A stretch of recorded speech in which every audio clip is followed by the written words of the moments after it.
C'est un réel plaisir de vous revoir. Bonjour chers téléspectateurs. Voici le condensé des actualités éducatives de cette semaine.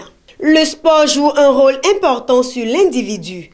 Pour faire connaître ce rôle, le spécialiste des questions éducatives, Éduc-Action, s'est donné pour mission de parcourir ce domaine pour en sortir les impacts sur l'éducation des apprenants.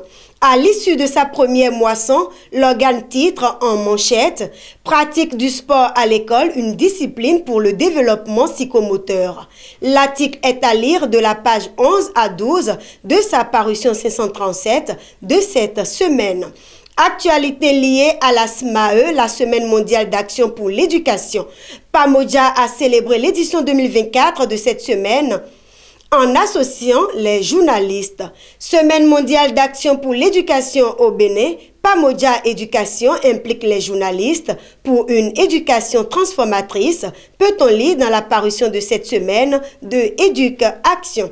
L'information est également relayée par l'organe La Nation. Semaine mondiale d'action pour l'éducation 2024, une campagne digitale lancée, les journalistes sensibilisés informent-ils. La CBOPT, la coalition béninoise des organisations pour l'éducation pour tous, n'est pas restée en marge de cette célébration. Elle a réuni le monde éducatif du département du Mono autour de la semaine. Célébration de la SMAE 2024, des actions enclenchées pour une éducation transformatrice, renseigne Éduc-Action. Autre actualité éducative, la cantine scolaire d'une école primaire a été cambriolée dans un village de Djakotomé. Mais très tôt, les vivres volés seront retrouvés.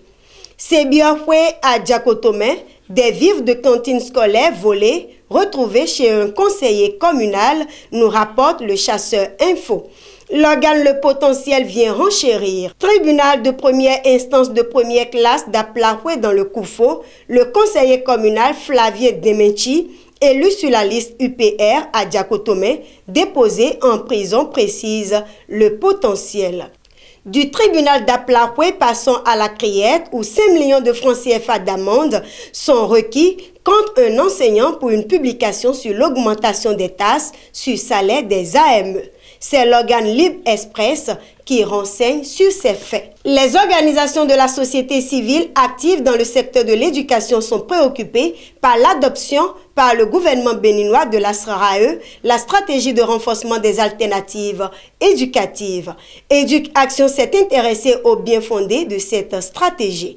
Le Bénin aura beaucoup gagné en adoptant cette stratégie, laisse entendre Sylvain Aloubani de Dédras ONG qui porte cette cause.